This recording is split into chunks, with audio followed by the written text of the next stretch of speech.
I call the meeting of Board of Public Works to order. Can I get a roll call? Alderman Zelinski. Here. Alderman Grotti. Here. Alderman Benner. Alderman Nichols. Alderman Sevenick. Here. Alderman Collier. Here. Alderman Kruger. Here. Alderman Taylor has been excused. Thank you. Minutes to approve from the June 19th, 2017 meeting. Can I get a motion? Alderman Sevenick. Thank you, Mr. Vice Chairman. At this time, I will move for the approval of the minutes of June 19th, 2017. There's a motion and a second. Any discussion on the minutes? All those in favor? Aye. All those opposed? Motion carries. Discussion and action items. The first one up is the street use application for the Otto Grunsky Saturday, August 12th, 2017, 6:30 a.m. to 10:30 p.m., City of Menasha. Can I get a little more information on this from Chief Styko?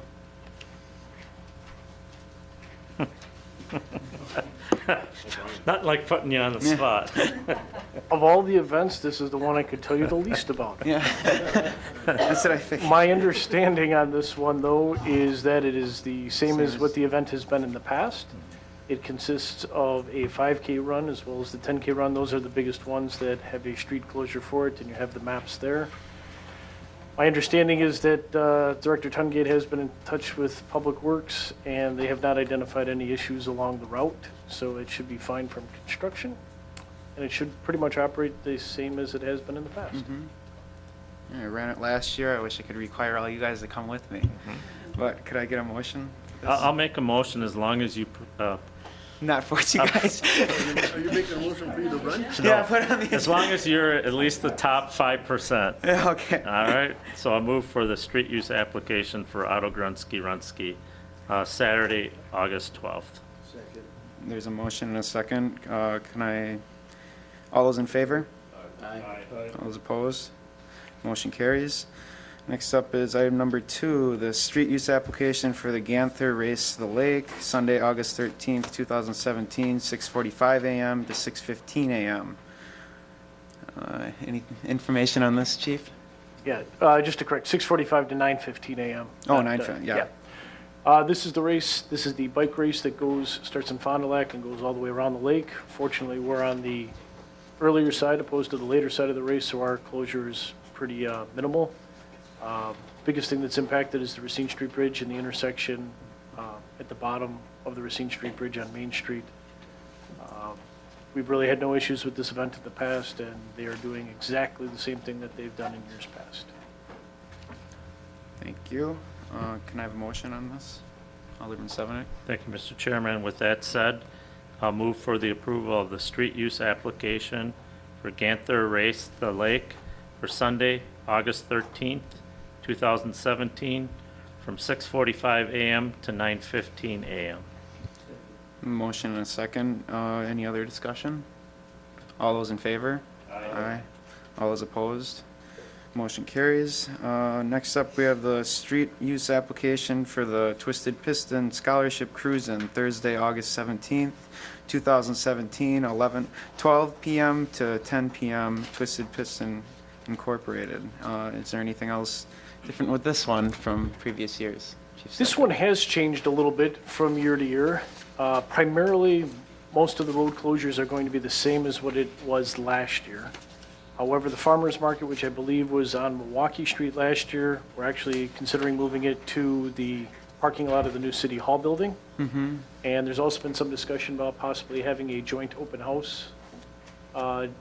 Yes, still? Okay, that evening between City Hall and the school district as well, because there'll be a number of people downtown. So that'd be a great time to show off the building and what's been done to it. The other thing just is for the Board of Public Works to kind of look at, if you look at the traffic flow of what they do, they actually don't close Racine Street until Mill Street. And then the other closures are on there. What this helps to avoid is having the ramp, the one-way street that goes by the apartments and then near the condos off of Main Street, where we've had the issue when we do a full road closure because we still need to give access to those. having cars then going up and down Chute Street or using that one-way ramp and trying to make it two-way and using that with traffic direction. Certain events like most recently the Sun Splash, which we allowed for that to have happen, there were at least 6 or 7 incidents where cars were trying to go up and down at the same time. Fortunately, there were no crashes there. We did have one person that got a little miffed and ended up driving through the grass and whatnot when they were confronted with another vehicle trying to go down. So I guess I point this one out to, this is kind of a more preferred closure if we are having events downtown for the board to consider in future events, because it still provides access to the office building, the apartments, the condos, and is less impactful on, everywhere else can be accessed by another street. So this is kind of a good way to do it. As far as this event itself, we've had no issues with this one in the past either. And I believe the intent behind it is to provide scholarships for Menasha High students that are in the trades program. Yep. So, Thank you. Can I get a motion to forward this to council? Alderman Collier? I'd like to make a motion for street use application Twisted Pistons Scholarship Cruise In, Thursday, August 17th, 2017, 12 p.m. to 10 p.m., Twisted Pistons Incorporated. You got a motion and a second? Motion and a second. All those in favor? Any more discussion? Alderman Sevenick? I need to abstain from this one. I actually profit from it, so. Oh, okay.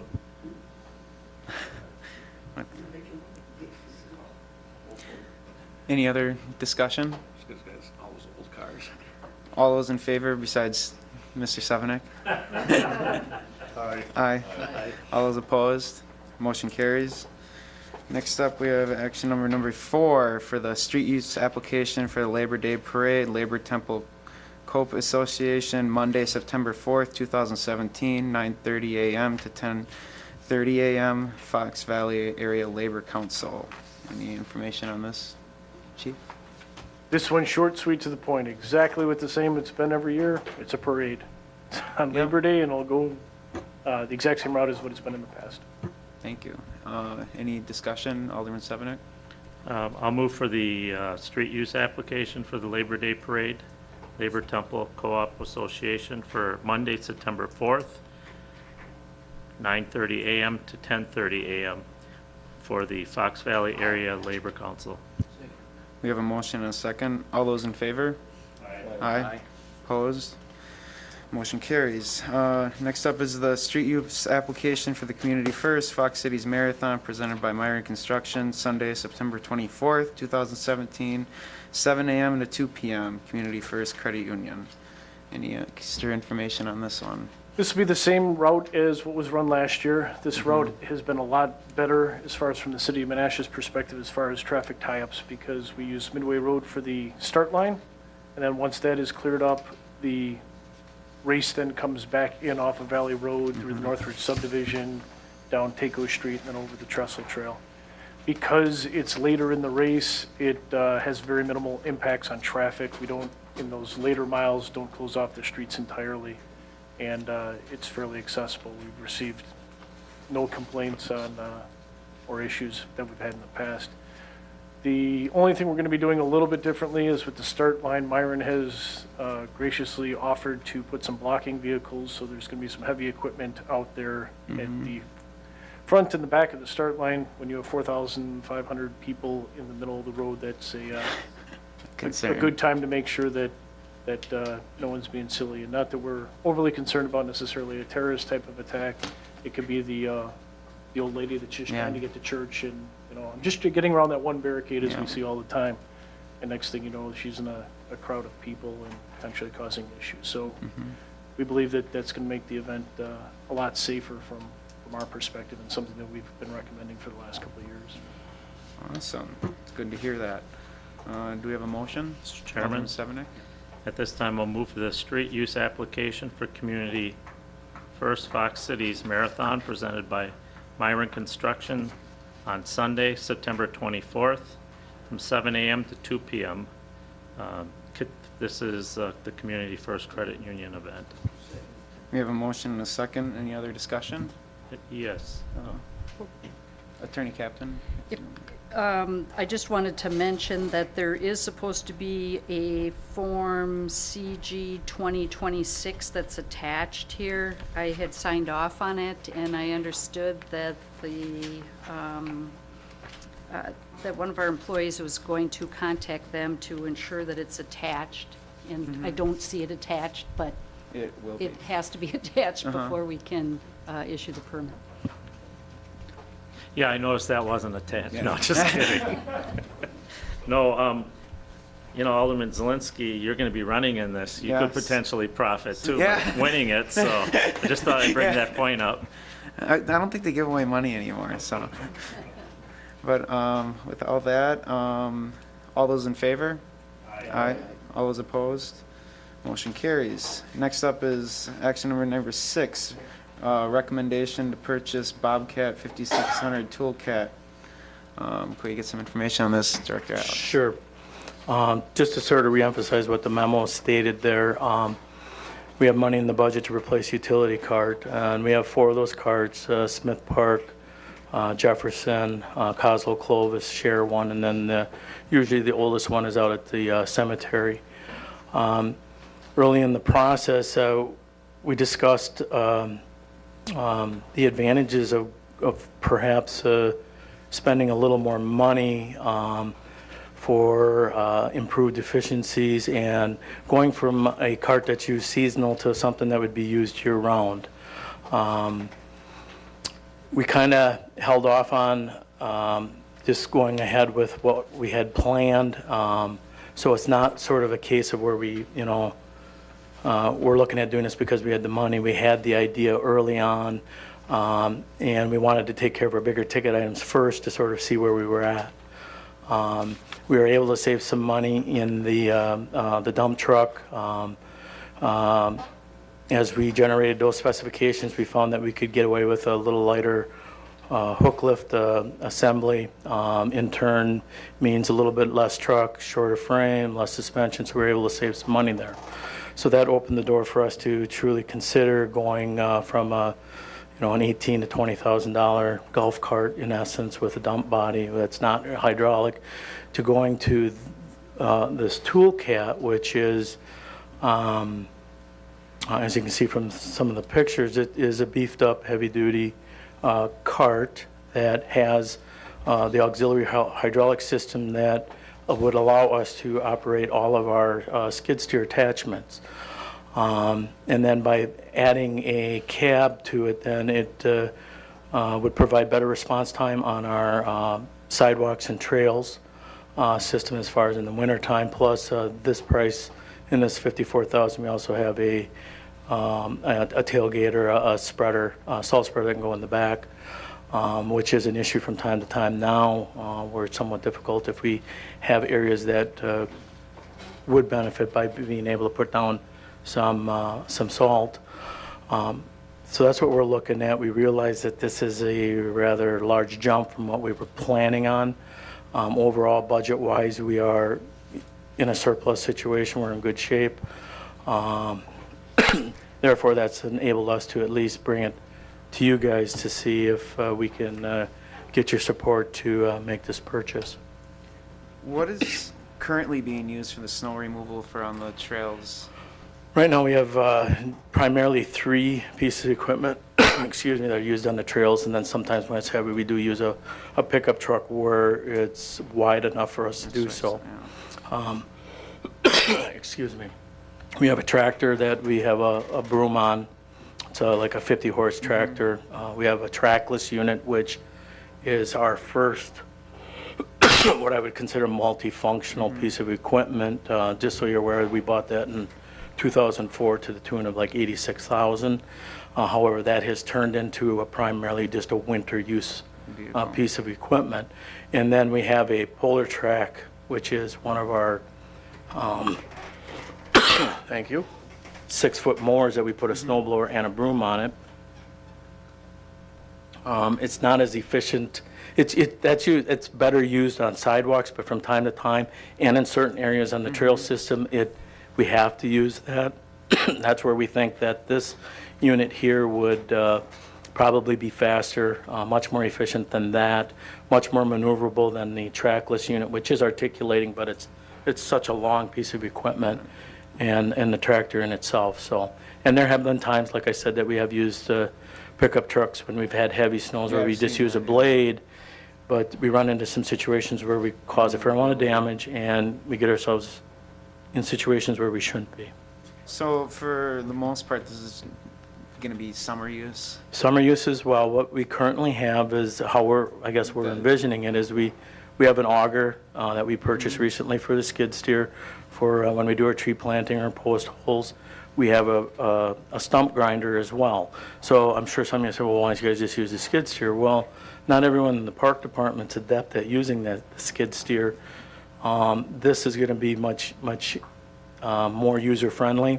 I think it'll open the door, be easier to get other individuals within the park department able to use these attachments in order to use it more frequent than what the utility carts right now. They provide a valuable service, don't get me wrong, but I think this would expand the use of that equipment quite a bit, not only in the wintertime as well, but also in the summer with the attachments that we can use on it. And just so you're aware, these are all quick disconnect, quick attach. You don't get out of the cab, you just roll it forward, pull in the pins, grab the other piece of equipment, and away you go. So What equipment does this come with? Just the salt spreader? Just We the have salt- buckets and... correct. You're looking at $54,000, about $3,500 for the cabin heater, and another $3,500 for the salt spreader. The rest of it is going to be because it's not a golf cart. It's a beefed up piece of equipment with the hydraulic system and the it would be a joystick controlled plus the arms and the quick attachment. So you're looking at, after you take off those sort of add-ons, you're looking at about still around $45,000 for the base Base unit. unit? So Okay. And where, will this just be stored at the city garage inside, or what's the... well, that hasn't been yet situation? determined yet, but chances are it will be. Like I said originally, usually the oldest unit ends up out at the cemetery. Chances are that won't be the case. This will probably be out at the city garage, a little more readily available, yes. All right. Is there any other questions? Alderman Severnick? At this time, I'll move to recommend to the Common Council the purchase of the Bobcat 5600 Toolcat, which includes the sand and salt spreader for a total cost of $52,475. We have a motion and a second. Any other discussion? Alderman Severnick? Thank you. I have three questions here. As far as the funding for this, are we mainly taking from the equipment replacement fund? Correct. And is there a possibility, Mayor or anyone else, of using some stormwater money for this, or the trail grant money that we recently received? And then also, you're talking about a replacement of possibly selling that and adding that into the equipment Correct. Replacement fund? Correct. Yeah, if you notice on the breakdown, we've been doing a lot more auctioning of equipment instead of trading it in, and I think that's been beneficial for us, so. Okay, thank you. I'm just pointing out these other avenues Correct. of revenue that are Correct. possible. Collier, Alderman Collier, did you have something to say? No, you're fine. Alderman Grady? Yes, I don't know if it relates to this or not, but I see on our AP Register check payments, page 13, Jennifer, there is a check 58031 for $7,600. It says carts. Is this pertaining to the same type, No, to avoid some of this cost? no. These I'm are, assuming that's Cascade. yes, Cascade Engineering. Yeah, that would be the refuse carts, blue carts, Oh, okay. to Okay. restock our carts. Understand, okay. Any other discussion? Could we get a roll call vote, please?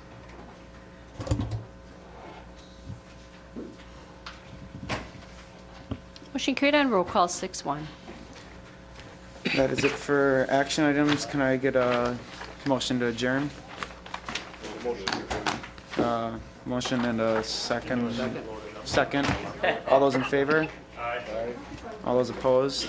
We are adjourned. Broadcasts of the City of Menasha Administration Committee, Board of Public Works, and Common Council meetings are produced by University Studios of the University of Wisconsin-Fox Valley. Menasha residents and interested parties can obtain information about these meetings and meeting agendas from the city website, www.cityofmenasha-wi.gov. Expression of opinions regarding City of Menasha issues or about these broadcasts can be made by contacting the Mayor's Office, 920-967-5117. Contacting their City Alderman. Contact information appears on the website. Completing the electronic feedback form on the website. All public portions of the meetings are recorded in entirety and are not edited for playback.